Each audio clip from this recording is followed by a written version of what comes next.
Hey, this is Jim Hiles from First Capital and Go Plan 101. Today we're going to talk about estate planning. So if you have a net worth in excess of $10 million, and I apologize if you're seeing this and you feel like you don't, but maybe you do if you throw in your insurances and other things, which you might be able to do.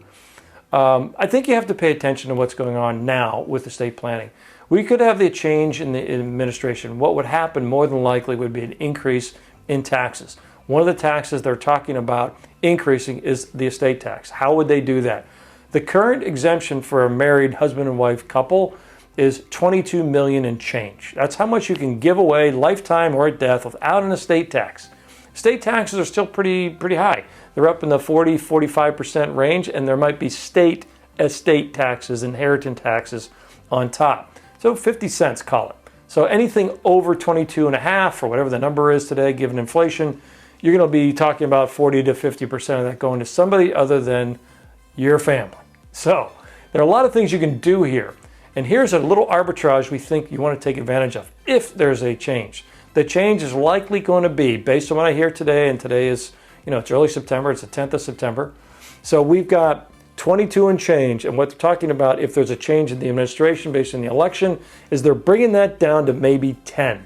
So 22 to 10, and you're not going to be able to go back and get that $12 million.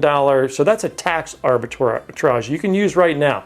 If you give it away now, if you give 22 away now, for example, they're not going to come back, even though they changed the law and reduced it, and say, yeah, you can't do that. They're going to grandfather that.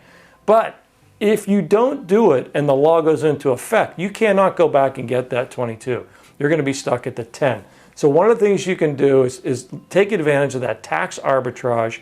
You can do it in a lot of different ways, but we're basically talking about family transfers, multi-generational transfers, transfers in trust, transfers that are done with the idea of being discounted in their value if possible. And this is a great time to do discounts because there are a lot of discounted assets out there. For example, New York real estate is a great discounted asset to transfer out of your estate today. So one of the things you look at is what can we do to move value out and still keep control to some degree or management of those assets, and that can be done. So look me up, here's our video, here's our site information, connect with me on social media, just give me a call to talk about what's going on and what we're seeing here. I'd be happy to help you with your estate planning issues or any other wealth management issues you have. Jim Hiles signing off for now, thanks.